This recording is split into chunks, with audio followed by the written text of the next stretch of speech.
Before 2017, safety was a priority. Making safety personal requires us to make the mind shift change and say that safety isn't a priority, it's a value.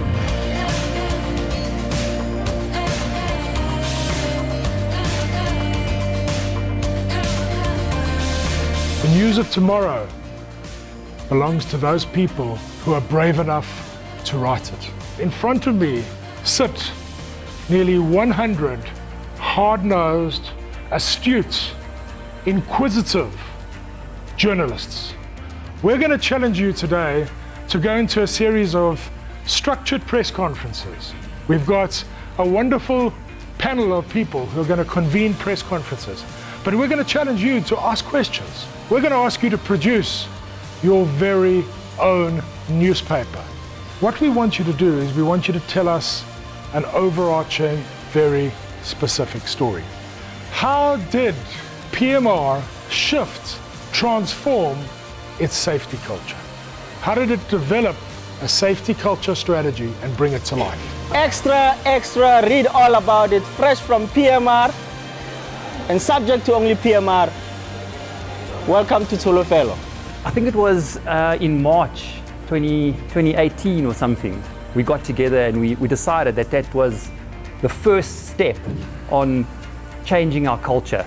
We've come a long way, and we can see a shift in our environment where our employees want to be part of the PMR family.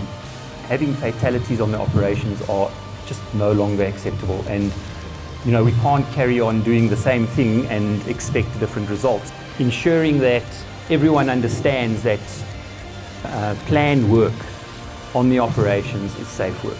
It was up to the collective inspiration and dedication of the individual employees and the will to make a change in not only the individuals' lives, but collectively within the operation as a whole. Tsholofelo Times, only $9.95. Grab your copy. Extra PMR, Tsholofelo page. All about it. All about it.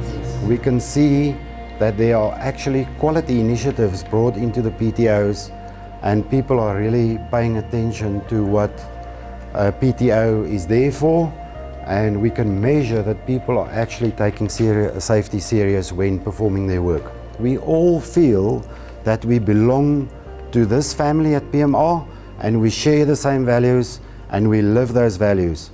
As you can see, we got the newspaper here. There's a story about me leaving PMR in here, going to be a safety manager in another operation. We go in places, baby. We started from the bottom, now we're there.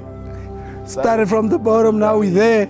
We know that knowledge is extremely important, but how we apply that knowledge is probably even more important, because that will and it has made us a safe, resilient organization. We are working as a team, and then we are moving forward.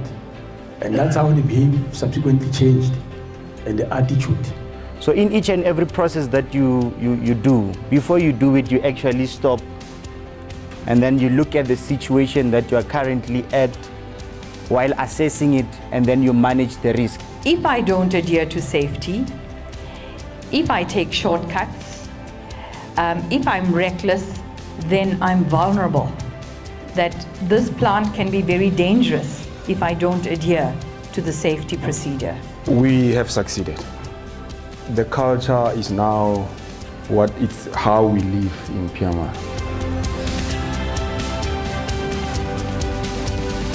I think we had to do quite a lot to come to that understanding and that acceptance of that. That's what truth is that we were accepting unacceptable behavior, and we had to stop it. The behavior of our people were not matching the system in maturity, and that was the aspect that needed to be developed. The cool thing about behavior and culture is that once you start doing it, and more people start doing it, and more people follow through, it becomes infectious. Everybody eventually starts doing it. So I think eventually we got everyone in the refinery coming up and saying, well, this is what we want to do, this is where we want to be, and we will put safety first.